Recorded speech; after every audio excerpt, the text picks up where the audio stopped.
ओम नमः शिवाय। मैं लेकर आई हूँ आप सबके लिए शिव पुराण का अगला भाग। आप सब शिव पुराण की कथाएं सुन रहे हैं। स्वागत करती हूँ आप सबका एक बार फिर से आपके अपने चैनल व्रत कथा भक्ति और चमत्कार में। भगवान भोलेनाथ अपने भक्तों में कोई भी बैर नहीं रहने देते, कोई अवगुण नहीं रहने देते।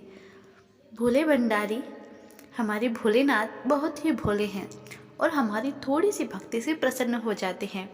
उन्हीं में से शिव पुराण की कथाएं उनके सबसे ज़्यादा प्रिय हैं।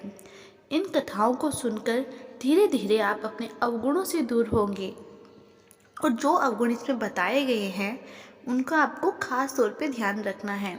एक मान्यता है कि कहा जाता है कि शिव पुराण की कथाओं को जो पूरा सुन लेता है, उन कथाओं को सुनने के बाद 30 दिन के अंदर अंदर उस व्यक्ति की सभी मनोकामनाएं पूरी होती है। तो बस इसी मान्यता के हिसाब से मैं शिव पुराण की कथाओं को लेकर आई हूँ और इस कथा का छठा भाग आपको सुना रही हूँ। तो ध्यान से सुनिए और हाँ, हुंकार भरते रहिए। हुंकार भरने से ही व्यक्ति को कथा का लाभ मिलता है। कथा को बीच में अधूरा बिल्कुल ना छोड़े, क्योंकि यह भगवान का अपमान होता है। अपार धन संपदा, इतनी धन संपदा जो कभी ख़त्म ही ना हो, इतना सारा धन जिसका कभी ख़त्म करना संभव ही नहीं है, चाहे उसे कितना ही खर्च किया जा सके।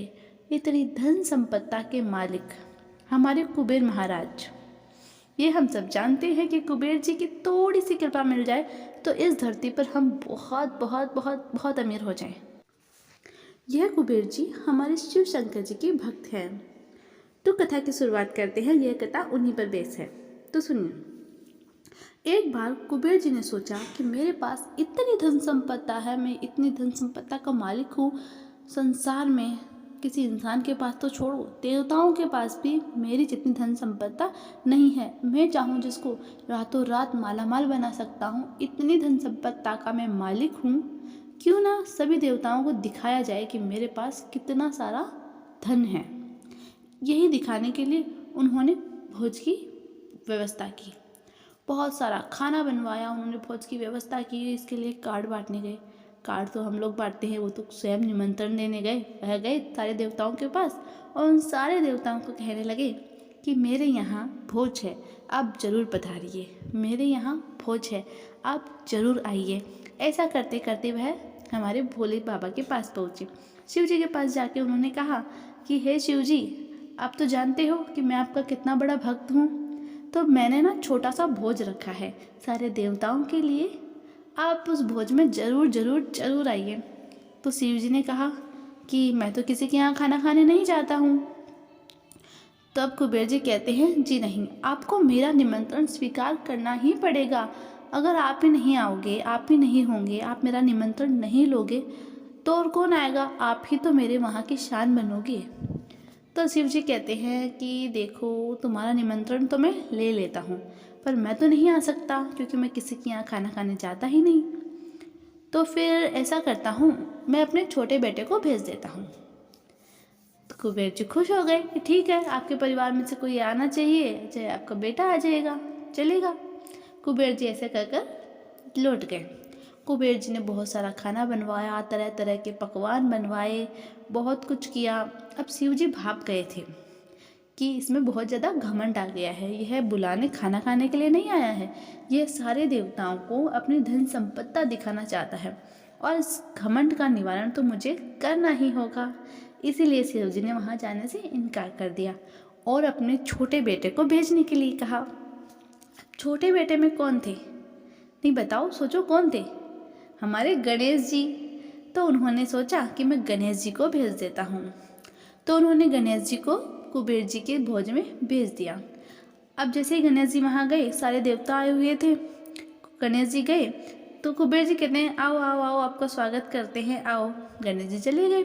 अंदर जाने के बाद सब देवता तरह तरह के नृत्य देख रहे हैं, सामान देख रहे हैं, कुबेर जी का घर देख रहे हैं। पर गणेश जी ने कहा कि वो सब तो ठीक है, आप ये सब दिखा रहे हो, ये कर रहे हो, वो सब तो ठीक है, आप तो मुझे ये बताओ खाना कहाँ है, मुझे तो बहुत तेज भूख लग रही है। तो गणेश जी को उन्होंने सबसे पहले खाने के लिए बिठा दिया। अब गणेश जी भी जानते थे कि पापा ने क्यों भेजा है मुझे, इनका घमंड तोड़ने के लिए। गणेश जी खाना खाने लगे। खाना खाते रहे।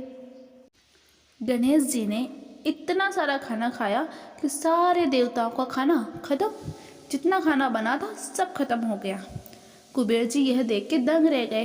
फिर कुबेर जी सोचते हैं अभी तो भंडारे में बहुत पड़ा है, दोबारा खाना बनवा दूंगा।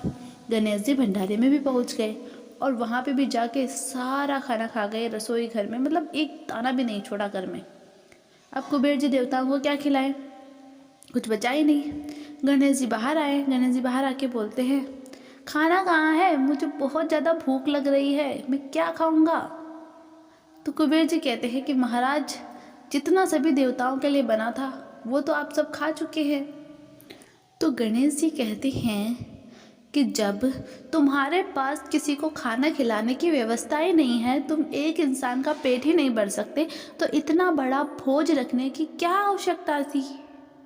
यह बोलकर गणेश जी लौट आए और सारे देवता जो वहाँ थे वह भी कुबेर के यहाँ से भूखे ही लौट गए। उस घटना के बाद कुबेर जी को एहसास हो गया कि घमंड बिल्कुल भी अच्छा नहीं है। यह इंसान तो क्या देवताओं को भी शोभा नहीं देता। इसलिए हम सबको, हम में से किसी को भी जो भोलेनाथ के भक्त है मोस्टली, उनको तो घमंड बिल्कुल करना ही नहीं चाहिए। किसी भी चीज़ का घमंड बिल्कुल अच्छा नहीं है, क्योंकि भोलेनाथ तो घमंड तोड़ना बहुत अच्छे से आता है। तो अब आप मेरे साथ बोलिए, हे भोलेनाथ, अगर हमने कभी घमंड किया हो तो हमें क्षमा करें, हमें भोला समझ के माफ़ कर दीजिए, अपना भक्त समझ के माफ़ कर दीजिए, और आगे से हम ऐसा काम कभी नहीं करेंगे। हमें ऐसा वरदान दीजिए कि हम सदा आपके प्रिय बने रहें। तो इसी के साथ में छोटी सी कथा समाप्त करती हूँ। आशा करती हूँ कि आपको भोलेनाथ की कथा बहुत अच्छी लगी होगी, और आपको कैसी लगी, क्या लगी, बुरी भी लगी हो तो आप मुझे कमेंट बॉक्स में लिखिए, मैं उन बातों का ख्याल रखूँगी। धन्यवाद। प्रेम से बोलिए हर हर महादेव।